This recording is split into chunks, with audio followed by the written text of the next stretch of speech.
Desde el Centro de Noticias de Caracol Televisión en Bogotá, esto es Noticias Caracol Fin de Semana.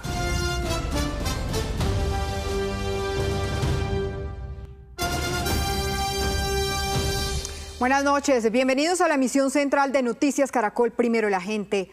Un video muestra la agresión sexual que vivió una vigilante que trabajaba en una inspección de policía de Soacha. El responsable de este acto violento sería el inspector de policía del lugar, quien por ley debe velar por los derechos de la ciudadanía. Las autoridades investigan el caso. Noticias Caracol investiga.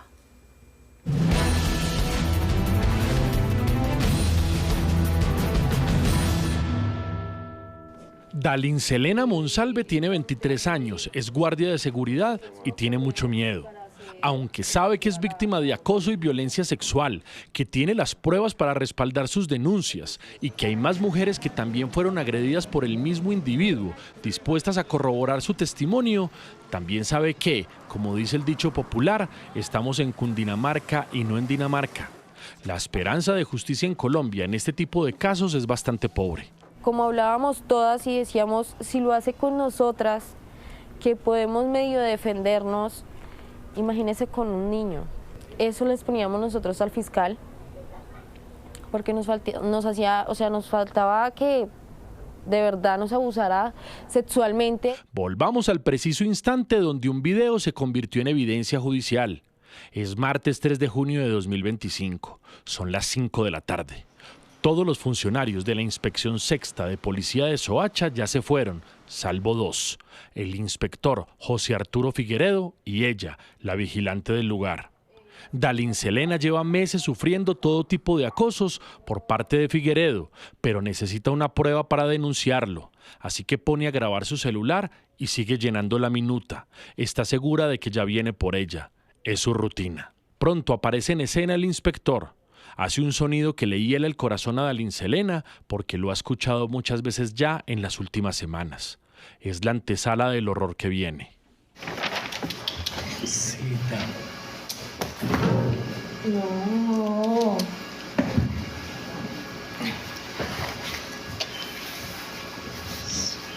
No, inspector. Ella intenta rechazarlo y él la besa a la fuerza en la cabeza. Después le tocan los senos mientras sonríe como si nada, lo que podría constituir el delito de acto sexual violento. No, inspector. Que no.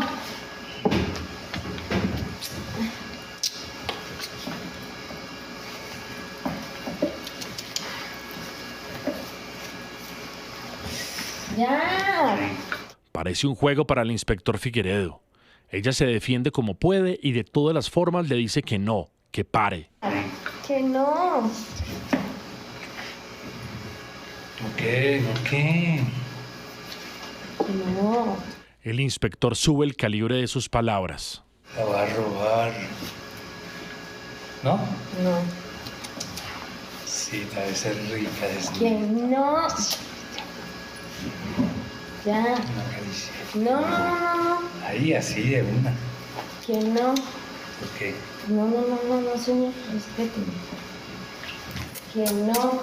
Al final, el inspector le agarra una mano a la víctima y la sigue hostigando. Luego le baja el brazo forzándola a tocarlo a él. Incluso intenta quedarse con su cuerpo para lograrlo. Después, quizás sabiéndose impune desde hace tanto tiempo, se despide sin ruborizarse y se va. En el celular de la víctima queda registro de ese minuto y medio de espanto. Chao. Chao, Selena. Una escena que, dice la víctima, vivió en múltiples ocasiones desde que llegó en enero pasado a ese puesto en la Inspección Sexta de Policía de Soacha. Así recuerda hoy ese episodio. Empiezo yo a grabar, estoy llenando la minuta, donde ponemos todo lo sucedido en nuestras horas de trabajo, y él se me acerca y me coge la cara.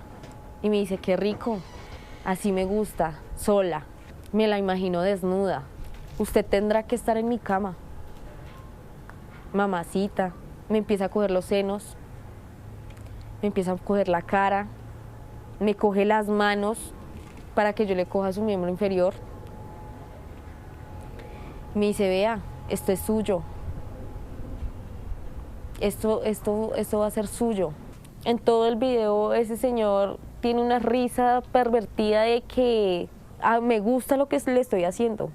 Pero, ¿cómo comenzó este infierno? Según su testimonio, pocos días después de empezar en ese trabajo, el inspector Figueredo empezó a tocarla sin su consentimiento, primero en la cara, luego en sus senos y después en su vagina, siempre como en el video. ¿Qué te decía? Es que usted es muy bonita, usted a mí me gusta y usted en algún momento tendrá que ser mía. Usted tiene que ser mía. Y yo le decía, ¿suya en qué? ¿Suya en qué? Usted es mi jefe, yo no tengo un mal pensamiento con usted. Ay, pero usted va a ser mía, téngalo por seguro, dígame cuánto vale. Varias de sus compañeras también padecieron estas agresiones sexuales, dice. A medida que nos tocaba nos decía, qué rico, me gustaría tenerla desnuda, ver su cuerpo, porque usted me encanta y porque yo la quiero tener en mi cama. Empezaba, mamacita, mi amor, esto es suyo, tóquelo, porque es que eso es lo que usted se va a comer. Nos cogía de desprevenidas y él llegaba por detrás, lo tocaba a uno. Incluso asegura que otra de las vigilantes, también víctima de Figueredo, le advirtió que temía que el inspector pudiera violarla. Ella le informa a nuestra compañera, Jenny, que ese señor se le bajaba los pantalones, le mostraba su miembro inferior, entonces ella se sintió acorralada porque solamente estaban los dos, puertas cerradas. Ese día yo llego a trabajar, esa señora estaba un mar de lágrimas y me dice, Selena, a mí me da miedo dejarla a usted sola con él, porque es como si yo dejara a mi hija. El protagonista de estos abusos, el inspector José Arturo Figueredo, es abogado especializado en Derecho Público. En su hoja de vida de función pública se lee que ha sido personero y hasta defensor de familia en el Instituto Colombiano de Bienestar Familiar.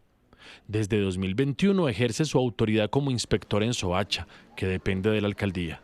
Los inspectores son los que resuelven los conflictos en las comunidades, son los garantes de la convivencia y velan porque se garanticen los derechos de la ciudadanía, ni más ni menos. ¿Qué opinas tú de que una persona con esas características te haya violentado de esa manera? El decir de ellos es que ellos son intocables. Tienen poder en Soacha. El decir de ellos es, si yo lo hago, nadie se va a dar de cuenta, porque yo con plata callo a la gente. Se supone que son personas que están para resolver y proteger a la gente de estas cosas. Y el decir de ellos es, pues si yo lo hago, ¿quién me va a decir algo? Si yo soy un inspector. Otras dos mujeres, presuntamente también agredidas por el inspector Figueredo, accedieron a contarle a Noticias Caracol su drama, pero pidieron el anonimato. También tienen mucho miedo. Esto dijo una de ellas de 30 años. Entonces el señor aprovechaba para salir de la oficina de él, empezar a insinuarse en forma obscena. Ya empezó a decirme, ay, pero es que mire, toque, que es grande, que una vez se quedó solo conmigo ahí en la oficina y este señor se bajó el cierre y se sacó el pene y me lo mostró. Obviamente yo lo rechacé, lo empujé, le di una cachetada y me salí de una vez para la puerta. Ahí fue cuando él salió como si nada, cogió su maletín y se fue. Según esta mujer, fueron muchas las veces en que ocurrieron estos abusos. Ella prefirió renunciar a continuar viviendo semejante martirio. No fue una, no fueron dos, fueron varias veces que el señor intentó pues tocarme o hacer algo conmigo. Hay una secretaria que se llamaba Mari, yo le decía, Mari, no se vaya, espere que el doctor se vaya y se va usted. Y la verdad, ya esto fue que me enteré que lo hizo con mis otras compañeras. A ese señor literalmente parece que todo lo que supuestamente estudió no le sirvió de nada. Es una persona que no debería tener el cargo que tiene, porque él no sabe qué es respetar a una mujer, no sabe qué es respetar a un ser humano. Un patrón de comportamiento que corrobora una tercera víctima, también vigilante, de 45 años. Cuando se iban todos los funcionarios, aprovechaban y me atacaban a tocarme las partes íntimas, pero por la espalda, o sea, como desprevenido. Como la segunda vez, ahí sí yo me le enfrenté duro, o sea, no me dejaba tocar. A besarlo a uno a las malas, a tocarle la cola, las partes íntimas, y también se bajaban los pantalones, o sea, para que le viera las partes íntimas de él. Desesperada por este abuso sistemático del inspector Figueredo, a principios de junio pasado, Dalinselena Monsalve lo denunció ante la Fiscalía y la Alcaldía de Soacha. Noticias Caracol conoció el expediente que se abrió en la Oficina de Control Interno Disciplinario del municipio y en donde quedó registrado el detallado relato de la víctima ante el Programa de Mujer y Género de la Alcaldía. Un mes después, a través de esta resolución, el jefe de esa dependencia, Pedro Emilio García, decidió remitir por competencia el proceso a la Personería de Soacha. Se espera que en los próximos días ese órgano de control tome decisiones. Es algo que psicológicamente me ha afectado. Dalinselena cuenta que quedó tan afligida por este caso que intentó hacerse daño. Después de todo lo que pasó, yo intenté quitarme la vida porque sencillamente me sentía sucia. ¿Tú? Sí. ¿Por qué? Porque me sentía sucia. ¿Cuándo pasó eso? Hace aproximadamente 2 meses y alguito ya. ¿Qué te pasó? ¿Me quieres contar? Entré en una depresión. Yo soy una persona depresiva y sufro de ansiedad. Buscamos al inspector Figueredo para conocer sus respuestas a esta grave denuncia, pero no quiso dar una entrevista en cámara. Señaló que es inocente, pero que no podía anticipar su defensa en los medios de comunicación porque quien debe escucharlo es la Fiscalía. Aceptó conocer el video que entregó la víctima a las autoridades, pero cuando se le preguntó qué podía contestar respecto de una grabación tan explícita, contestó cortante: esa es su percepción, señor periodista. Lo que se ve en el video es claramente él siente que tiene la potestad de asumir el acercamiento, tiene la potestad de apropiarse de su cuerpo, hace llamados absolutamente sexualizados y sexistas. El llamado a la apropiación, en los gestos se ve que siente que no le va a pasar nada y que su acción es legítima. Entonces es desafortunado ver toda la gestualidad del agresor, porque lo que muestra es justamente la estructura de desigualdad que viven las mujeres y por las cuales una y otra vez son víctimas de violencia sexual. Quien habla es Lisa Cristina Gómez Camargo, defensora delegada para los derechos de las mujeres y asuntos de género de la Defensoría del Pueblo. Le mostramos el video que grabó hace 6 meses la vigilante Dalinselena Monsalve para reclamar justicia. Pero todos en Colombia sabemos que ese sustantivo es un bien escaso en el país. El acoso sexual en Colombia sigue siendo un escenario de impunidad. El 90% de los casos denunciados no avanza, sostiene Gómez. Pues las imágenes son muy dolorosas, es una clara evidencia de acoso sexual, acciones no consentidas. Claramente la víctima está diciendo que no. Y es claro que cuando una mujer tiene que llegar a grabar la situación, al final es porque ha ocurrido antes. Y la misma situación de indefensión hace que las mujeres utilicen ese tipo de gestos, de actos, grabaciones, buscar testigos, porque saben que la justicia es difícil, que generalmente no les van a creer y que lo que van a hacer los agresores es eso, poner en tela de juicio el relato de las mujeres y decir que esto no pasó. A contracorriente de este mar de dificultades que deben sortear las mujeres cuando denuncian, Dalinselena Monsalve hace un llamado a la persistencia.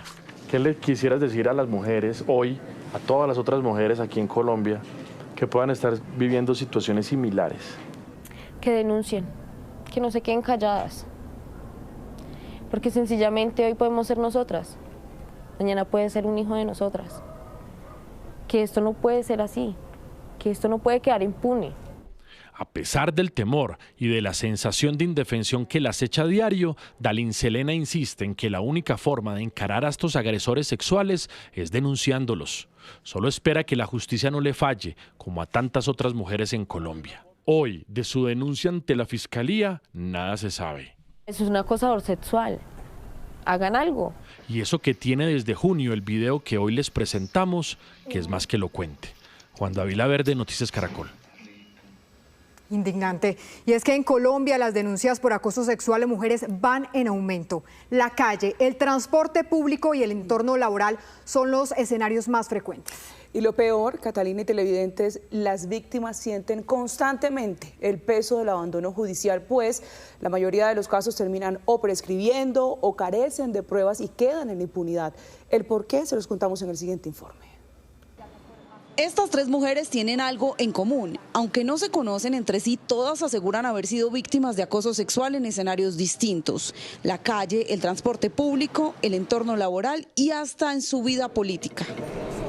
3 historias que muestran que el acoso y su impunidad no distingue edades, estratos ni espacios.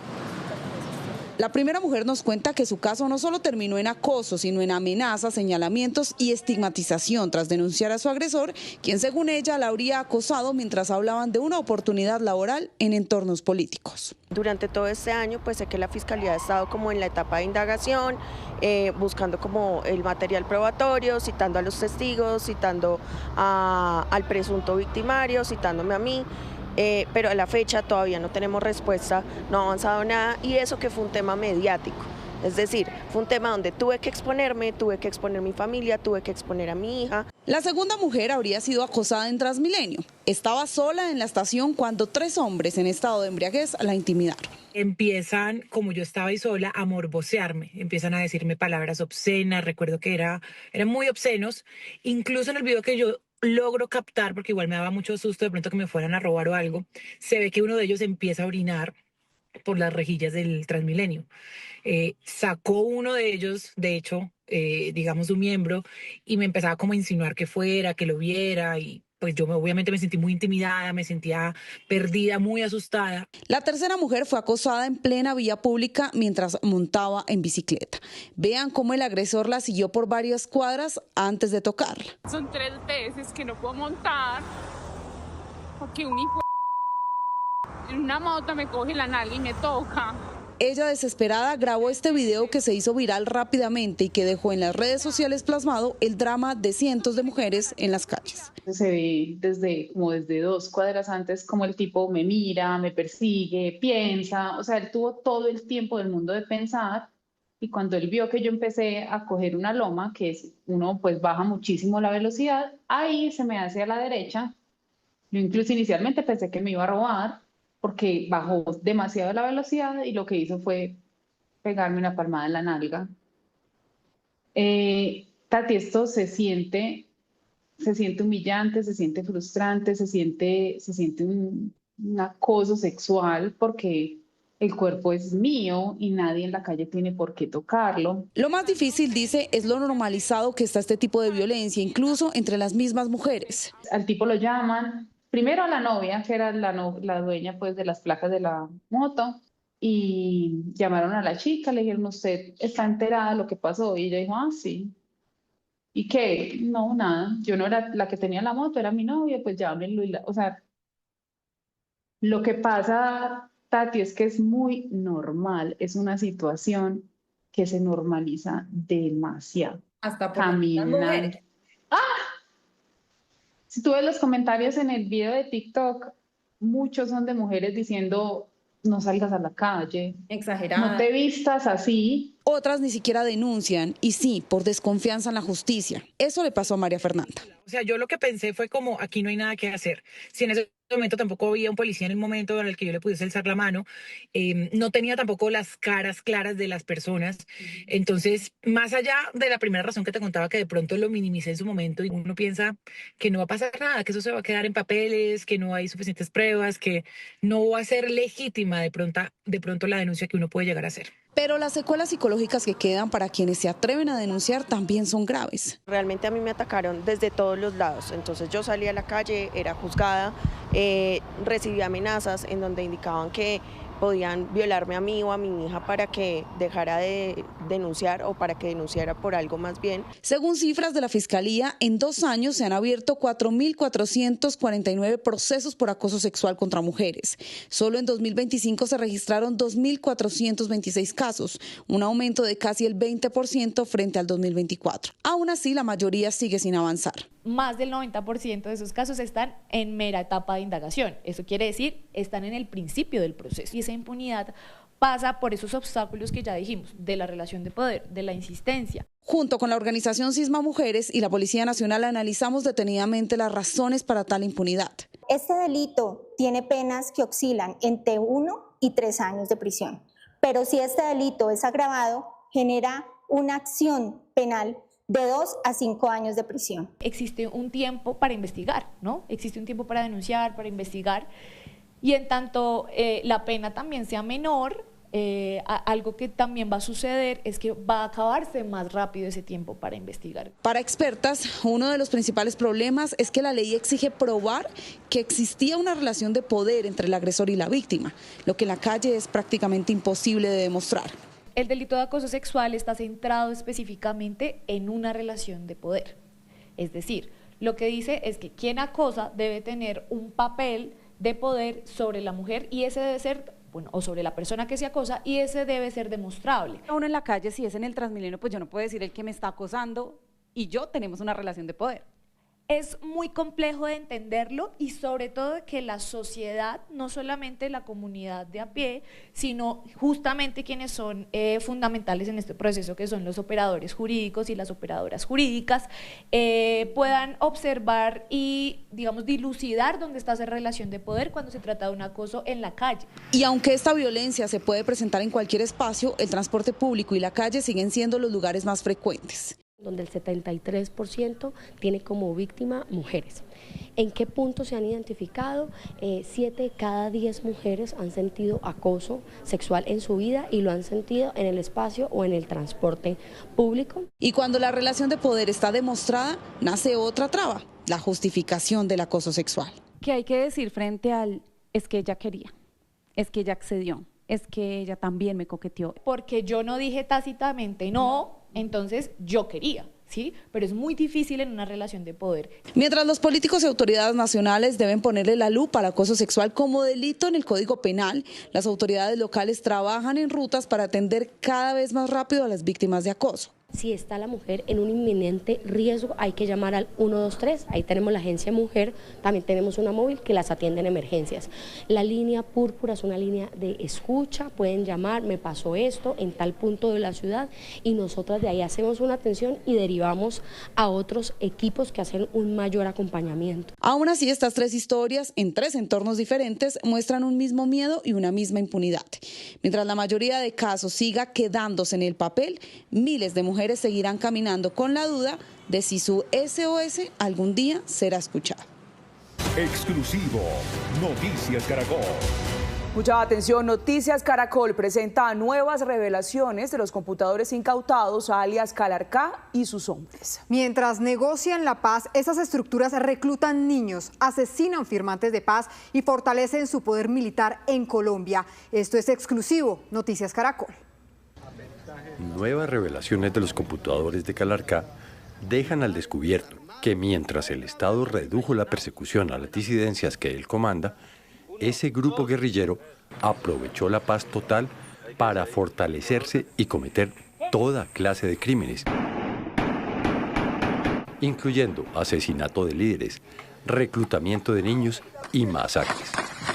Así se evidencia en nuevos chats que Noticias Caracol revela a continuación.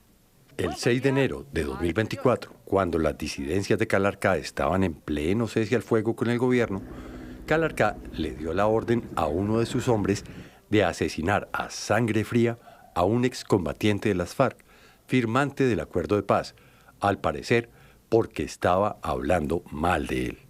Chalá, el sicario, le envió a Calarcá esta foto con el hombre amarrado y le suministró su nombre. Juan Gabriel Hurtado Betancur. ¿Y todavía me nombra a mí? Sí. Ese HP nunca lo he visto. ¿Y tiene más familia por ahí? Un tío, pero dice que él no sabe por qué ese tipo está por acá. Maten a ese tipo. Ok.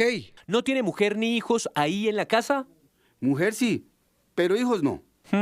Pero no se dieron cuenta a qué hora nos lo trajimos. Mátenlo y lo dejan por ahí que lo recojan.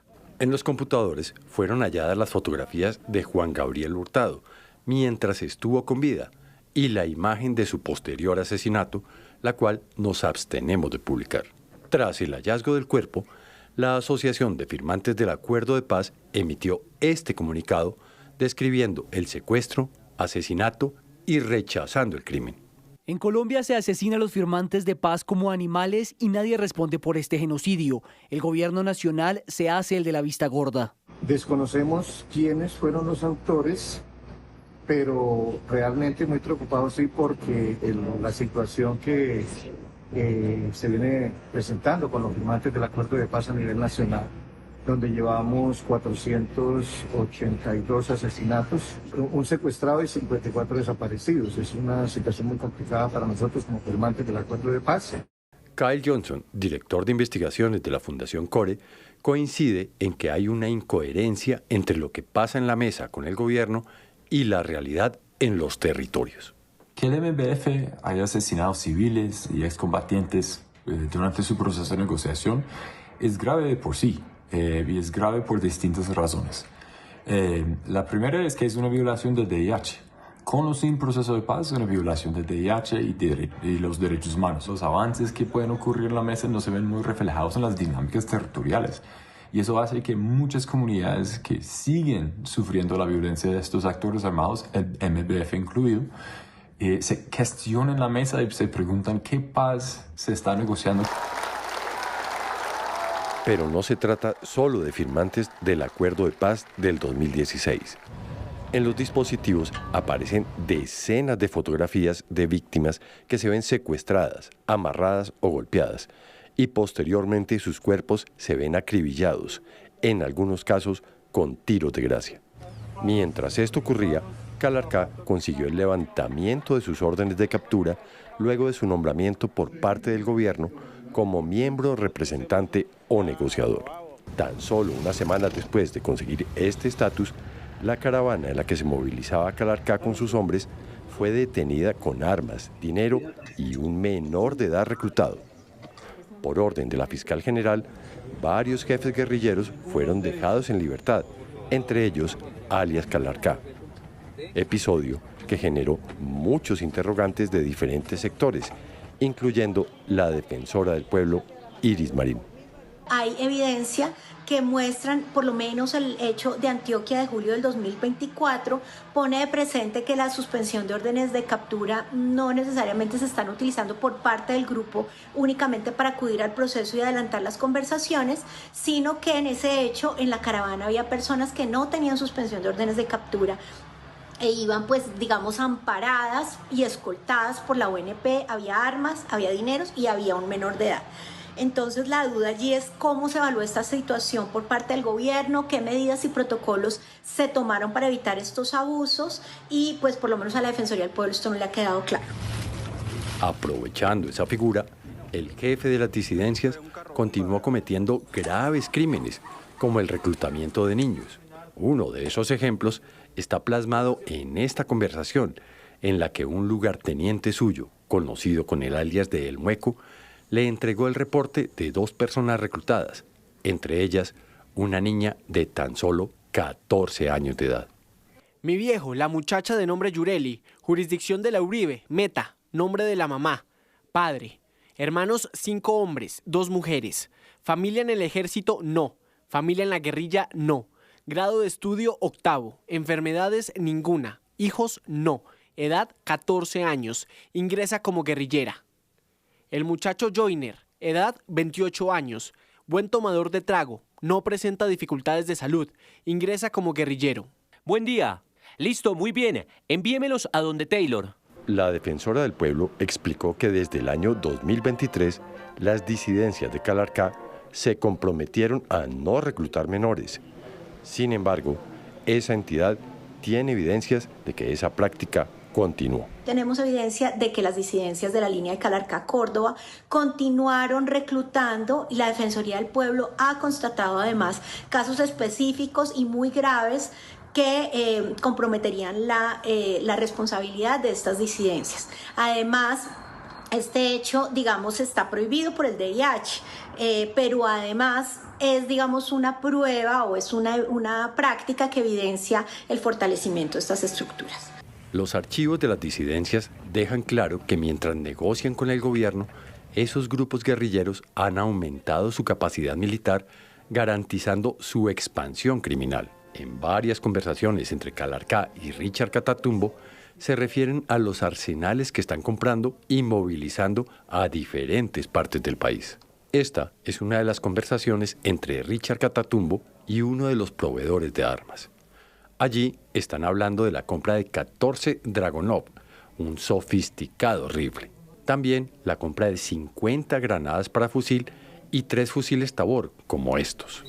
El pantallazo de la conversación fue enviado a Calarcá para aprobar la compra. Ya el amigo las recibió. Esta semana llegan a mis manos. Ok. Ese fortalecimiento militar que está ampliamente documentado en los dispositivos es algo que se refleja en las regiones del país. Así lo explica Johnson. El MBF liderado por Calarcá sí se ha fortalecido durante el proceso de negociación. Según los registros que tenemos en la Fundación CORE, en 2022, las unidades del OINDIA y el MBF operaban en 66 municipios del país. Hoy en día ese número ha aumentado a 110. Según las cifras del Ministerio de Defensa, también en 2022, las unidades del OINDIA y MBF tienen alrededor de 1.400 hombres. Ahora esa cifra ha aumentado a 2.800, es decir, el doble de integrantes que tenían hace 3 años. Ahora, ese fortalecimiento sí empezó durante el gobierno de Duque y continuó durante el gobierno de Petro. Las razones de este fortalecimiento las explicó así de contundente. Uno sí es el proceso de negociación y el aprovechamiento de los ceses bilaterales que hizo Calarcá y sus otras unidades para consolidar sus avances territoriales en distintas partes del país. Pero también el hecho de que las economías ilícitas están más grandes y más rentables que nunca permiten al grupo tener la plata necesaria para expandirse. Todo indica que el discurso político de Petro va por un lado, pero la realidad va por otro. En sus recientes respuestas públicas, el mandatario se refirió a la negociación con Calarcá, desconociendo lo que está ocurriendo. La posibilidad de una negociación seria está en que Calarcá colabore en transformar las zonas de hoja de coca en la selva amazónica del Guaviare y el Meta en selva original, y el no reclutamiento de niños y el respeto a la libertad de decisión de las comunidades donde se asienta. María Victoria Llorente, directora ejecutiva de la Fundación Ideas para la Paz, explicó por qué las evidencias halladas en los computadores de Calarcá siembran un manto de duda sobre la negociación. Se entiende que el grupo pueda seguir cometiendo delitos, pero quienes los representan en la negociación tienen el deber, con implicaciones jurídicas, de concentrarse en el proceso. Si alguno de ellos incurre en actividades ilícitas, enfrenta consecuencias legales, pero además afecta de manera grave la legitimidad y credibilidad de ese proceso de diálogo. Estas nuevas revelaciones en los archivos secretos de las disidencias sobre asesinatos y reclutamiento de niños revelan que el único beneficiado con la paz total es Calarcá con sus disidencias, que siguen delinquiendo sin la presión del Estado. Y entre tanto, las explicaciones de la embajada china sobre el misterioso chino que aparece visitando los campamentos de las disidencias dejaron más dudas que respuestas. Según el embajador, fue engañado por sus contactos en Colombia. Sin embargo, la información hallada en los dispositivos de Calarcá dejan en evidencia otra historia. El guerrillero que aparece en esta fotografía es Richard Catatumbo, el segundo hombre más poderoso de las disidencias en Colombia. Se mueve en la frontera entre Colombia y Venezuela. Tiene un largo prontuario de crímenes como reclutamiento de niños, homicidios y masacres. Él es el hombre a cargo de dotar de armas y explosivos a los diferentes frentes de las disidencias de Calarcá en todo el país. Junto a Catatumbo y sus hombres fuertemente armados, aparece sonriente este ciudadano chino llamado Yi Qinchan. Su misteriosa presencia en los campamentos de las disidencias fue revelada por Noticias Caracol. Sin embargo, la embajada china ha tratado de minimizar y banalizar estos encuentros. Varios días antes de esta publicación, Noticias Caracol contactó a la embajada china para preguntar por este hombre. Esta fue la única respuesta que obtuvimos. Remito su correo para la entidad pertinente de la Oficina de Economía y Comercio de la Embajada. Por eso, sorprendió este trino del embajador publicado el pasado 1 de diciembre. Sin investigar y sin confirmar nunca desde fuentes confiables, recurrir a pura y dudosa imaginación para mentir sobre China por parte de determinados medios colombianos ha llegado a un nivel escandaloso. El embajador omitió señalar que la embajada china fue consultada previamente.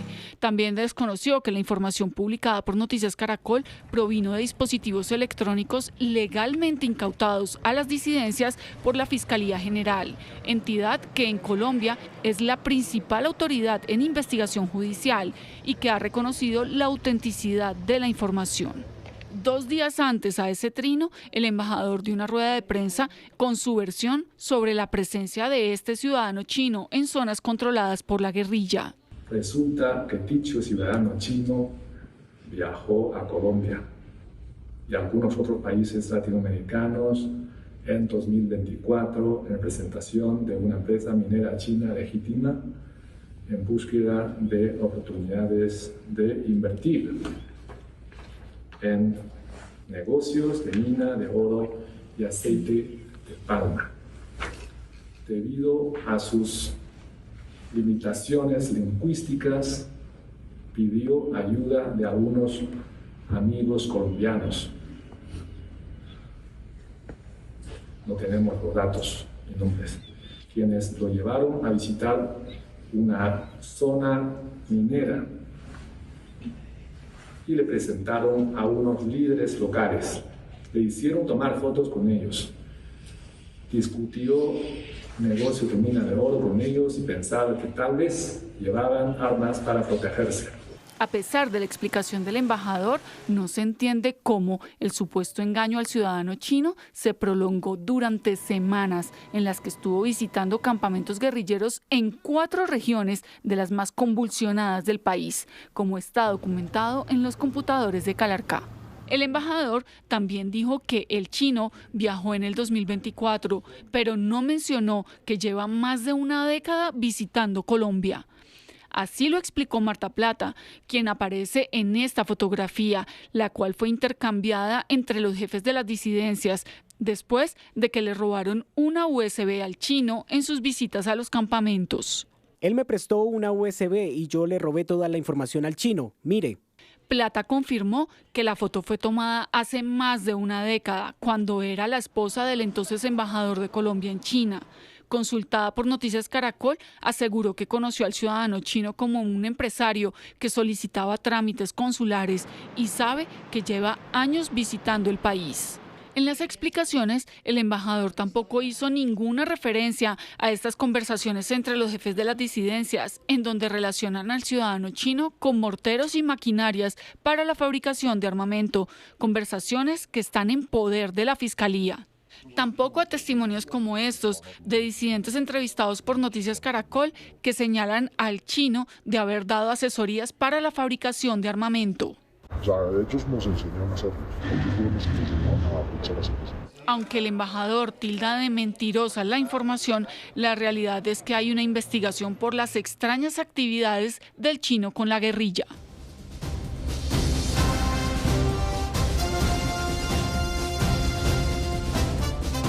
En desarrollo en Noticias Caracol.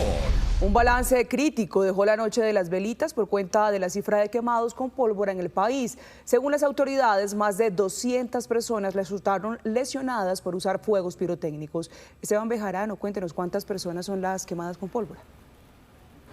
Alejandra, según el reporte del Instituto Nacional de Salud, 333 son las personas lesionadas por pólvora en lo que va de lo corrido de diciembre. La cifra que llama la atención es que solo en la noche de velitas 231 personas resultaron lesionadas. Del total de los casos, 106 son menores de edad. Vamos a revisar cuáles son los territorios con más casos.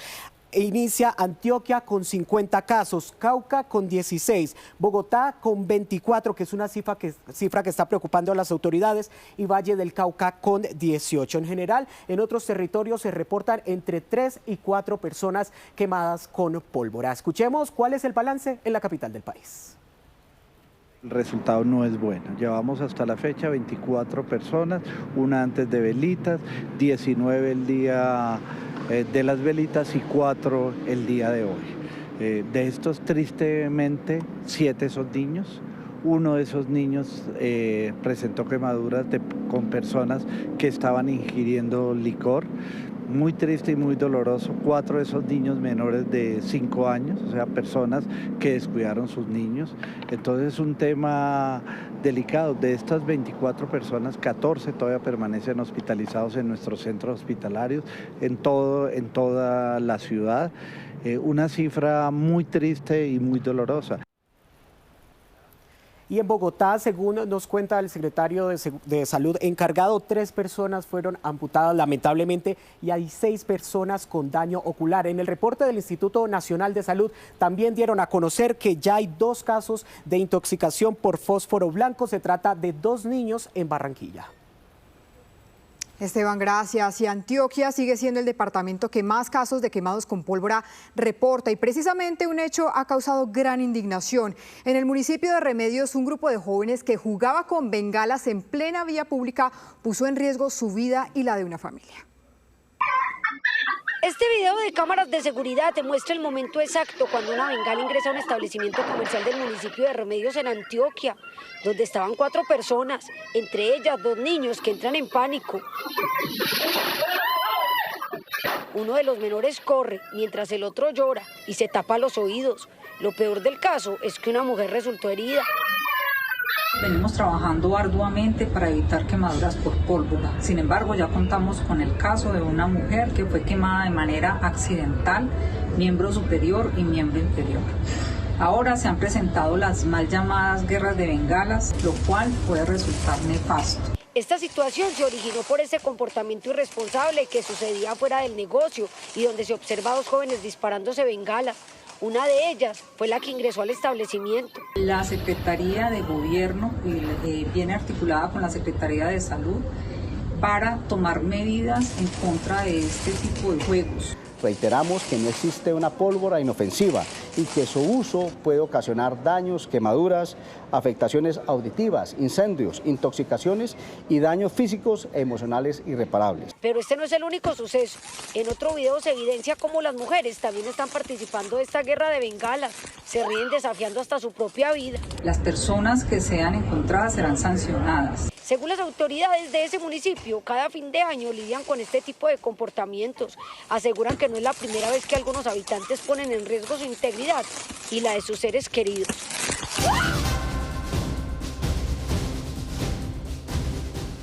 Un peligroso delincuente condenado por secuestro extorsivo se fugó de la cárcel La Picota. El interno hizo un cambiazo con un visitante que se hizo pasar como familiar. El director de ese centro penitenciario, en diálogo con Noticias Caracol en Vivo, entregó detalles de lo que pasó. Como Pedro David Nieves Mosquera fue identificado el recluso que se fugó ayer de la cárcel La Picota en Bogotá. El hombre cumplía una condena de 28 años por hurto calificado y secuestro extorsivo agravado en la estructura 3 del penal. El hecho ocurrió sobre las 4:20 de la tarde, cuando él, junto a un visitante, lograron engañar a los guardas de la cárcel bajo la modalidad de cambiazo, es decir, quien llegó de visita nunca salió. Suplantó la identidad de Nieves Mosquera y el recluso pudo salir del penal. Desafortunadamente es una modalidad que había desaparecido en el IMPEC hacía más de 2 décadas, que se llamaba la modalidad de cambiazo, que consiste en la cual una persona visitante se queda y el privado de la libertad sale. Esa es la modalidad que conocemos bajo el cambiazo. En diálogo con Noticias Caracol en Vivo, el director de la cárcel La Picota señaló que el hombre que facilitó la fuga del recluso inicialmente se hizo pasar como el tío del delincuente. Sin embargo, luego cambió su versión. Al indagar sobre esta persona, él nos manifiesta posterior a la novedad que no tiene ningún vínculo de consanguinidad con este señor, con esta persona que se quedó aquí, con este supuesto tío. La misma está siendo ahora judicializada por suplantación de persona. Estamos indagando con la Fiscalía a ver si le cabe el delito de favorecimiento de fuga, dado que es muy claro que esta persona se quedó para favorecer la evasión de este privado de la libertad. Nieves Mosquera fue recapturado en 2023, el mismo día que salió de la cárcel Modelo, luego de cumplir una condena de 8 años. Esta vez se le culpó de orquestar desde la cárcel el secuestro de un hombre en Tunja para robarle su camioneta, el dinero que tenía en sus cuentas bancarias y sus pertenencias de valor. Las autoridades están tras la pista de Pedro David Nieves Mosquera. Un subintendente de la policía fue enviado a la cárcel acusado de participar en el robo a una joyería en Bucaramanga en el que perdió la vida uno de sus compañeros. El uniformado habría filtrado información, vigilado el local y coordinado rutas de escape. Detrás del caos y del intercambio de disparos que se vivieron la semana pasada en el centro comercial Cuarta Etapa en Bucaramanga durante el robo a esta joyería.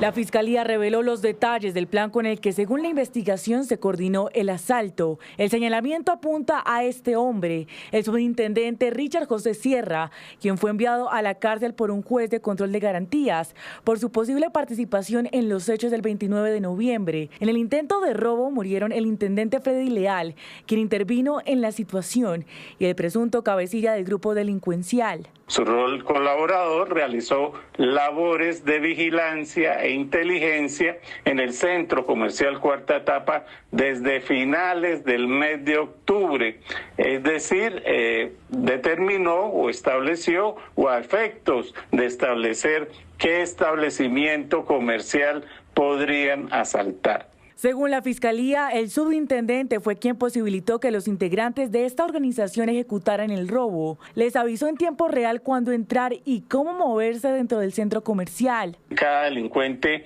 tenía un cupo y de acuerdo a ese cupo tenía un porcentaje de las ganancias, según lo acordado, de lo que se llegara a obtener con este hurto de las joyas. Su tarea consistía en vigilar la zona, identificar rutinas y alertar a los demás integrantes del grupo sobre los movimientos de los patrulleros en esta zona, ya que él no iba a reaccionar a tiempo y evitaría también que otros cuadrantes de la policía lo hicieran, también encontrándose atento a los reportes de las alertas que se generaban por los radios. El fiscal señaló que los intereses económicos se habían pactado desde hace un mes y que el subintendente expuso a sus compañeros sin importar el riesgo. No le importó la vida de sus propios compañeros de trabajo, los expuso a un riesgo que él podía evitar, teniendo pleno conocimiento de lo que iba a suceder. Al subintendente Sierra le imputaron homicidio agravado, cohecho propio, tentativa de hurto calificado y agravado y fabricación, tráfico o porte de armas de fuego. No aceptó los cargos. La investigación continúa para determinar toda la participación de cada miembro en este robo, que una semana después sigue revelando nuevas piezas del plan.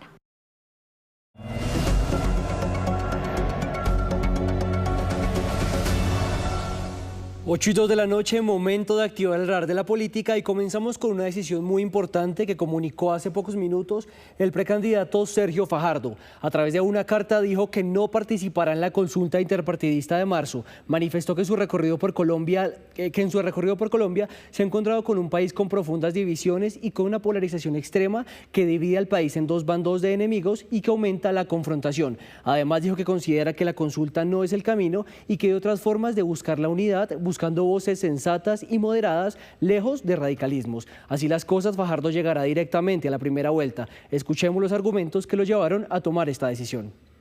Colombia está mamada de la polarización. He recorrido el país en múltiples oportunidades, caminado por muchos rincones y escuchado conversaciones de todo tipo. Este año encuentro una Colombia completamente diferente. Es un país con divisiones, malestares, rabias, frustraciones y mucha incertidumbre. Las consultas no son el camino, terminan por beneficiar a los extremos, dividen al país entre unos contra otros y el centro queda estrangulado, pierde. El reto real es quien puede sumar y unir una nueva mayoría para el futuro.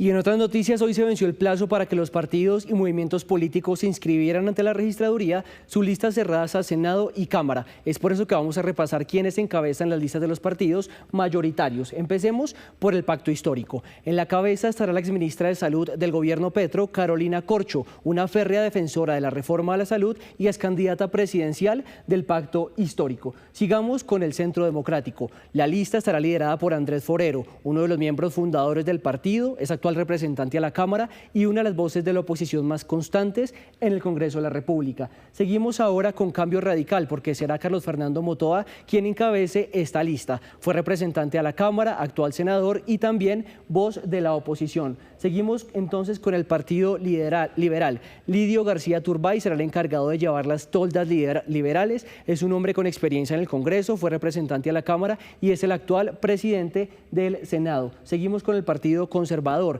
Es David Barguil quien busca regresar al Congreso encabezando esta lista. Es uno de los líderes políticos del Partido Conservador, ya fue senador y de hecho fue candidato presidencial de esta colectividad en 2021. Sigue el Partido de la U. Juan Felipe Lemos será el encargado. Es el actual senador de la Comisión Cuarta, la responsable de los asuntos económicos y de presupuesto de la Nación. Seguimos ahora con la coalición de la Alianza Verde. Esta unión está conformada por la Alianza Verde, el Partido en Marcha, el Partido Demócrata, Colombia Renaciente y Así. Su cabeza de lista será el exalcalde de Bogotá, Luis Eduardo Garzón. Y finalmente hablemos de la coalición Ahora Colombia. Está conformada por el partido Mira, el Nuevo Liberalismo, Dignidad y Compromiso, y la cabeza de lista será el actual vicepresidente, el primer vicepresidente de la Cámara de Representantes, Juan Sebastián López. De estas listas, solo dos son cerradas, la del Centro Democrático y la del Pacto Histórico, que por cierto es lista cremallera para garantizar la paridad de género. Y hasta aquí el radar de la política. En Noticias del Mundo, a 2 días de la entrega del Nobel de Paz, periodistas venezolanos aseguran que María Corina Machado ya estaría en Europa para asistir a esta ceremonia. La familia de la líder opositora llegó hoy a Noruega, mientras que varios presidentes confirmaron su asistencia. A medida que se acerca la hora cero para la ceremonia de entrega del Nobel de la Paz, crece la expectativa sobre si María Corina Machado estará en Oslo para ser galardonada. Lo que sí es un hecho es que la familia de la opositora venezolana ya está en Noruega. La mujer más feliz del mundo. Y estoy con mis nietos y una gran parte de la familia y vamos a estar más felices todavía mañana. Y con la esperanza de reencontrarse con su madre, Ana Corina Sosa llegó al Hotel Grand, donde tradicionalmente se hospedan los premios Nobel. El presidente de Panamá, José Raúl Mulino, es uno de los mandatarios que asistirá a la ceremonia y ya desde Oslo dijo que su gobierno continuará resguardando las actas en las que se comprueba el triunfo de Edmundo González en las elecciones del año pasado en Venezuela. Los presidentes de Ecuador, Daniel Noboa, de Paraguay, Santiago Peña, y de Argentina, Javier Milei, confirmaron su asistencia a la ceremonia que se realizará este miércoles 10 de diciembre, cuando en Colombia sean las 7 de la mañana.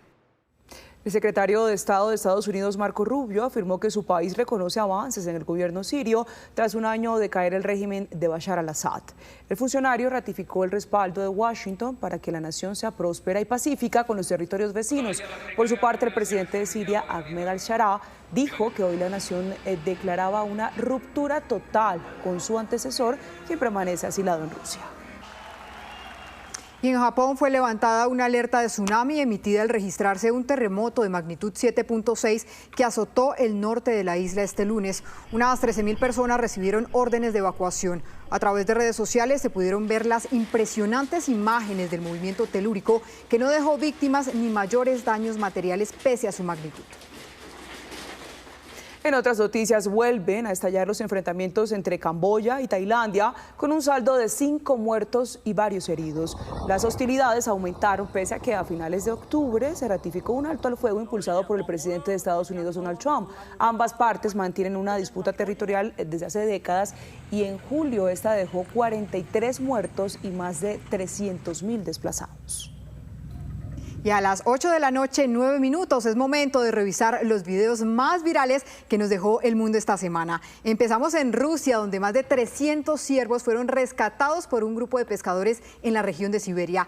Tras una migración anticipada, los animales quedaron sin posibilidad de moverse en un lago congelado y resbaladizo. Su peso dificultó el traslado, por lo cual los rescatistas se apoyaron en carreteras hasta ponerlos a salvo.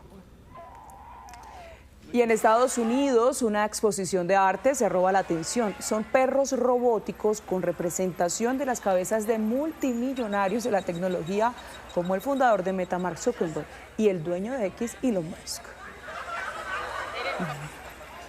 Y terminamos con la ruta de la Navidad que nos lleva por Viena, Austria, donde un espectáculo de luces navideñas convirtió la ciudad en un paraíso festivo. En su recorrido, tanto locales como turistas pueden admirar las decoraciones decembrinas, varias de estas hechas a mano.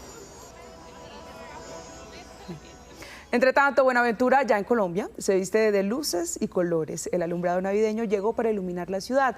Este año los bonaverenses fueron sorprendidos con una técnica especial de proyección de imágenes.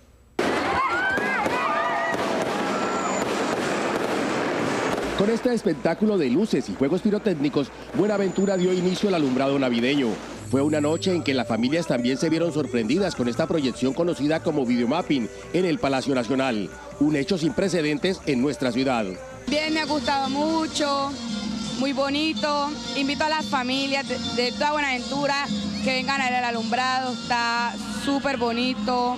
E invitar a todos los colombianos que vengan a Buenaventura, vale la pena, está bonita, está iluminada y está abierta para todos. Estoy muy contento visitando estos lugares tan bonitos que ha adornado la administración distrital. Son 3 millones de luces LED y más de 300 figuras que adornan la ciudad para que los habitantes del puerto y los visitantes en esta época la puedan disfrutar. A disfrutar una Navidad en paz, con seguridad, porque la convivencia es fundamental para el desarrollo de los pueblos. Al cierre de esta noche mágica en Buenaventura, se llevó a cabo un concierto con salseros y música urbana. Una ballena gigante de 5 metros de altura, un pesebre, la figura de Papá Noel, árboles ornamentales y las estrellas fugaces, su gastronomía y más, son algunas de las atracciones para disfrutar en medio del alumbrado navideño de Buenaventura, una ciudad que los espera con los brazos abiertos. Sí, señora Marce, y una invitación muy especial porque en minutos Caracol Televisión estrenará el documental Expedición Antártica, Viaje al Corazón del Mundo. Una travesía de 85 días en una misión liderada por la Armada Nacional, el Programa Antártico Colombiano y Noticias Caracol hacia el continente blanco. Este documental encierra la magia del laboratorio natural más importante de nuestro planeta.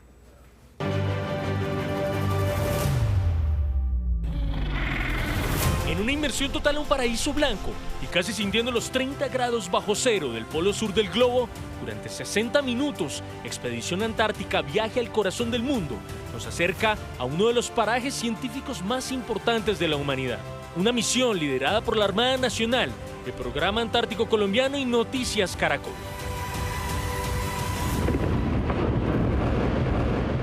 85 días un equipo del noticiero hizo parte de la tripulación del ARC Simón Bolívar en una travesía de 11.199 kilómetros, pasando por las aguas de 4 países del Cono Sur y sorteando todo tipo de desafíos en alta mar, en un registro minucioso de esta expedición.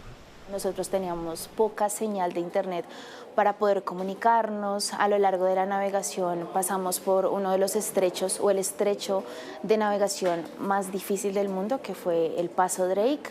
Fue impresionante. Yo te puedo decir que fueron 3 días en los que casi no pudimos levantarnos de la cama porque las olas hacían mover el buque de una forma impresionante, crujía el buque, recuerdo mucho eso, pero eran 3 días en los que al final teníamos igual que seguir adelante porque no podíamos perdernos ningún momento. Contratiempos que en el detrás de cámaras, Nicole Buitrago, Ricardo Calderón y Sebastián Garzón se antepusieron para entregar un producto con todo el rigor periodístico. Sí, llevábamos 2 cámaras, una Sony Z280, que era con la que se hacía noticias, y la FX6 con la que estábamos haciendo el documental. La Sony, la Z280, cuando salíamos al exterior se condensaba. ¿Qué quiere decir eso? Que se empaña, se llena de empaña y automáticamente toca esperar porque no podemos grabar. Entonces, ¿qué hacemos? Celular. Entonces, mientras yo estaba con la FX haciéndolo el documental, Nicole y Sebastián, mientras solucionaban para entrevistas, tocaba con el celular porque la otra cámara no funcionó. Esta pieza audiovisual es una gran reflexión medioambiental narrada por los protagonistas de esta historia, científicos que año a año investigan y preservan este ecosistema tan importante para el mundo. Mostrarles al país y al mundo lo importante que es la Antártida, cual nos ayuda, uno, a refrigerar el planeta sobre el calentamiento global y dos, mantener una sostenibilidad y una alimentación en la fauna de peces, desde el krill hasta la ballena jorobada, que es la que nace en el Pacífico de Colombia y viaja 6 meses hasta el sur del continente para alimentarse en este lugar. Una mirada enfocada también en esa fauna que hace parte del delicado equilibrio del planeta.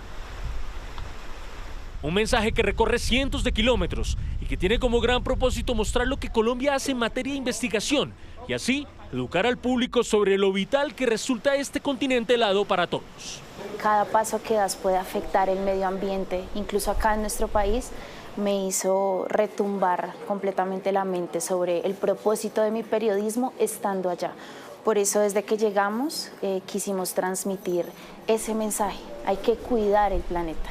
Y hay que cuidarlo con acciones pequeñas que al final no terminan siendo mínimas. Son inmensas para poder proteger esta que es la reserva de agua potable más grande del planeta. Expedición Antártica, Viaje al Corazón del Mundo, es una mirada íntima sobre la labor de centenares que dedican su vida al estudio de este territorio, uno que está amenazado por las conductas humanas y que el día de mañana pueden cerrar la pieza clave de este rompecabezas que conforma la preservación de la vida en nuestro planeta. Terminamos con la invitación para que se queden conectados con nosotros. Estas fueron las noticias. Nos vemos a las 5:30 de la mañana en nuestra primera edición informativa. Ya viene Especiales Caracol, Expedición Antártica. Somos Noticias Caracol, primero la gente. Feliz noche.